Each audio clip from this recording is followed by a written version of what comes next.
parang nag-trending because the netizens are really happy of your Ilonggo accent. Kahit Bisaya ka, di ba? You're from Davao. How was it doing a scene with Joel and preparing for some Hiligaynon dialects? Was it hard for you? You know what, I remember that day, when shooting teleseries, yeah, you get so many surprises first thing in the morning, you know. So going to the set, I was already very nervous, you know. I'm gonna do scenes with Sir Joel Torre, who I would love to also do sa acting. And then, nasa set kaming dalawa, no, nasa standby area. And then biglang pumasok si Direk. Okay, sugat, ilang ka dito ah? Direk! So, surprise yun lahat. And then sabi ko na, thank God, Bisaya ako. Kasi we have so many common words, Hiligaynon and Ilonggo and Bisaya. Thank you Lord, Bisaya ako. And then, ang kailangan ko lang aralin is yung tono. And thankfully, Sir Joel Torrent taught me a lot of Ilonggo words. Si Anthony Ilonggo actually, and then his kuya was there also. Kami talaga, there were even lines na hindi Ilonggo. Sabi ko, hindi, itodo natin ko. So, nagpatuloy ako. Kasi mo nga ito. Sample. In Bisaya and then in Ilonggo. Ano man? Bisaya. Bisaya ko ka, diba? Bisaya mo po. Invite mo ang mga audience in Ilonggo.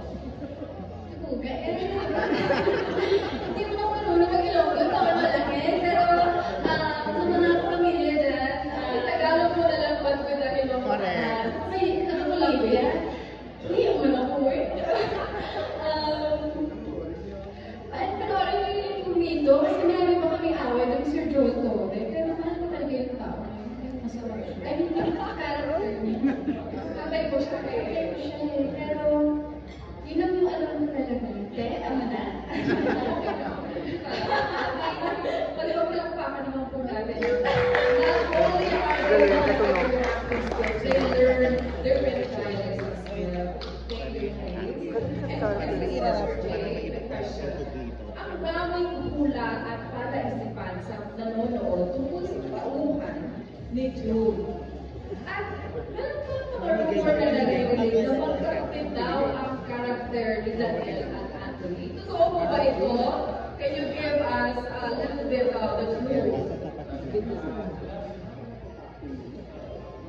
We're very happy as a creative team, as the creators and the director. Everybody, we're very happy that the audiences are engaged, not just in the action scenes, or the contracts, or the job missions, but in each and everyone's personal journeys.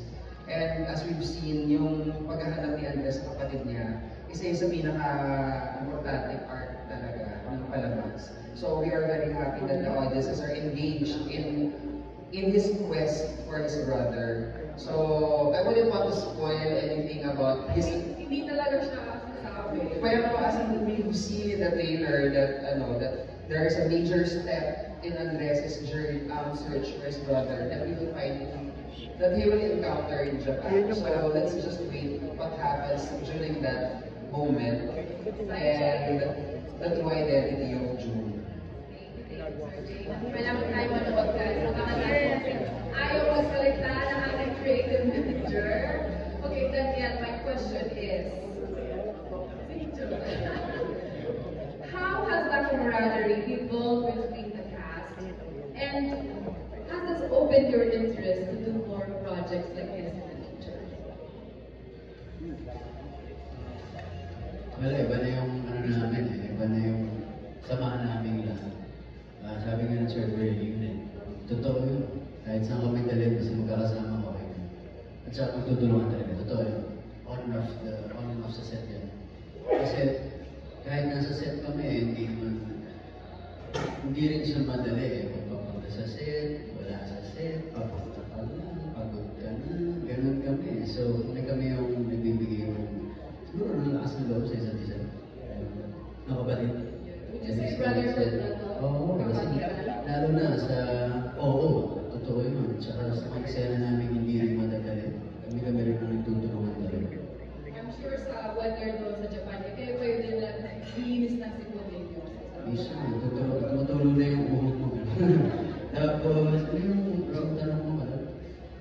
ba ng more projects na ganito? Oh, With your yeah. team? Yeah, siyempre. Kahit ulit kahit mag-season 2 pa kami. Yes! Tapos muna natin tapos pahinga muna tayo sa Mount Everest naman daw ang next. Thank you so much, Daniel. Okay, for Richard again. Of many tasks you've made to do, what do you consider mission impossible and why? Ano yun, sorry? Sa lahat ng mga mission na nagawa ninyo, what do you consider mission impossible and why? Mission Impossible. You mean sa show? Or like, It's up to you how you want to answer. well, about, Mission Impossible, I think a mission is only impossible if you're doing it alone. But if you're with a team, with a unit, anything is possible. So, use that. Wonderfully said. Palakpakan naman po natin, everyone. Okay, we have one last question for tonight. For everybody. Ano yung pakiramdam nyo na almost 4 months yung umi-ere ay patuloy na kinakapitan ng maraming nanonood sa serye? Hindi siya nawawala sa most watched top 10 ng Netflix and I Want TFC. Ano yung masasabi niyo? Isa-isa, please. Anthony? Ako sobrang grateful lang ako na parte pa rin ako ng napakagandang show na ito. Yun nga, medyo matagal na kayong nag-shoot, tapos parang nararamdaman mo na medyo patapos na kayo. Medyo iba na yung pakiramdam eh. Doon na yung medyo parang malulungkot ka na. Parang kailangan ko sila makita palagi. Yung pakiramdam na parang feeling ko. Every time na magsusot ako ng uniform, yung contractualista, feeling ko sa feeling ko. Ganun pakiramdam eh. Tapos parang feeling ko, medyo matagal-tagal kong hindi nararamdaman ulit yun. So medyo, syempre, nakakalimutan. Pero at the same time, happy ako kasi syempre, love na love ng mga tao yung characters namin individually. And then, na-enjoy nila yung mga ginagawa namin. And yun, sabi nila dyan, sana magkaroon ka ng season 2 para marami pa kami pwedeng ibigay. Kaya sa universe para malaki. Oo, so maraming salamat ko syempre sa lahat ng mga nanonood sa mga sumusuporta. Sana pagpatuloy mo rin yung support. Mahalin yung show. Maraming salamat. Anything to say to our viewers for making you guys one of the most watched shows in Netflix and I Want TFC? Yeah, ano na kami, mid-season na kami. So, the fact na dami pa rin sumusuporta, sumusubaybay sa show namin, we're all very, very grateful. And ako, marami naman na din akong nagawa sa career ko, but this one talaga is one of the most challenging ones.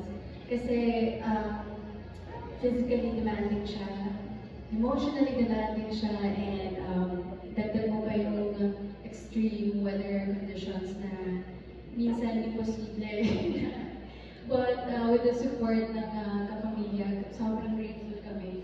And natutuwa kami, na-inspire kami kasi sinusuportahan kami lahat, and halos lahat meron, alam mo yun, kapag nanonood yung mga tao, si Max ako, si Gab ako, si Andres ako, ganyan, nakaka-relate sila sa mga struggles namin. And yun naman talaga yung importante, yung core ng isang story, which is the heart, it's what keeps you watching. Kasi yung passion ng character, yung passion ng story, at sinusundan nila yung puso ng story. And we're very, very grateful. Grateful din ako sa lahat ng mga tao sa likod ng camera, kasi grabe din kung nahihirapan kami sa kanila 10 times. So, sobrang mahal namin sila, sobrang mahal namin kami dito. So, yeah, thank you for all the support. Kasama po natin ang ating viewers. To our viewers for making you guys the most watched show in Netflix and in I Want TFC. Siyempre po, nagpapasalamat po kami sa lahat ng kilig ng kung dito, simula nung kasama kami hanggang ngayon. Maraming salamat po at sana pamanin nyo itong napanood natin lahat na trailer. Talagang lugod pa awis mo ito. Itong binigay mo namin dito at sigurado po kami na magugustuhan nyo mga eksena namin sa Itogon, lalo na kung sa Japan. At yun, maraming salamat po sa pagmamahal. Richard?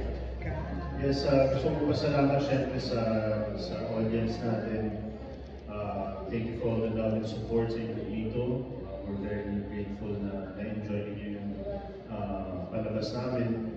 And I also want to congratulate and thank the entire team dito for the job well done. You know, the job's not finished, but all the hard work is paying off, all the hard work is worth it. Coming into this project, we knew that it's not going to be easy doing an action series, you know, all over the place, all over the world. But we were able to manage everything, and we have a good show in our hands.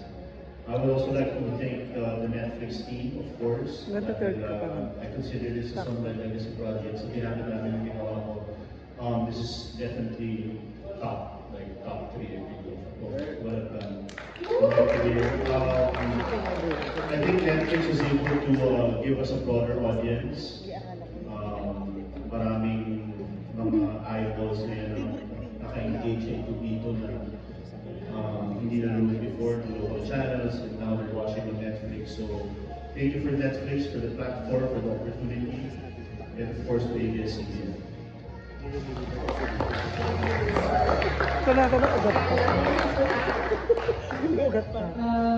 I just want to say thank you din. Maraming pong salamat sa lahat ng nanonood at sumusubaybay sa Incognito.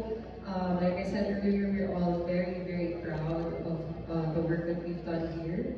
And it's all thanks to, of course, my co-stars, the production, our directors. Lahat, inalagaan ko talaga namin yung show na to at yung mga characters namin. And sobrang fulfilling para sa amin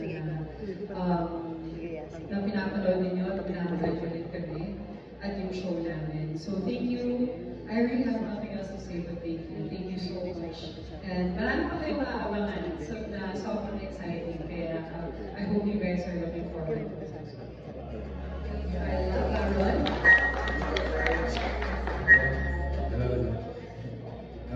Likewise, very grateful. Likewise, very grateful talaga to be part of the show. Grateful ako sa Star Creators, ABS-CBN, especially kay Jeff Lester, and of course sa mga writers namin, people behind the scenes. Yeah, and maraming salamat din sa mga viewers na umakakit sa bawat character namin dito at minamahal kami at sinusuportahan kami. So, gaya na sinabi ng lahat, alam mo bang gusto ng mga tao magkaroon ng book 2 or season 2 para lumawak ang Incognito universe, diba? So, God willing matuloy, well, it all depends to, you know, our showrunner, ABS-CBN, but let's hope and pray na marami tayong journey na makakasama kayong lahat. We love you. Thank you. Thank you so much, ladies and gentlemen. Our contractor. Good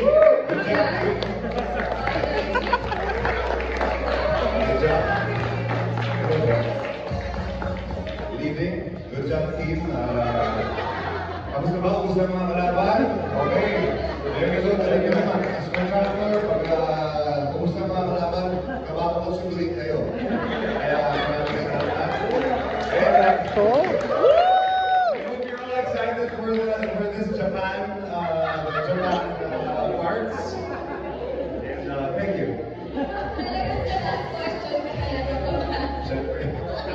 May question pa kami. May pahabol na question for you, Sir Ian. Your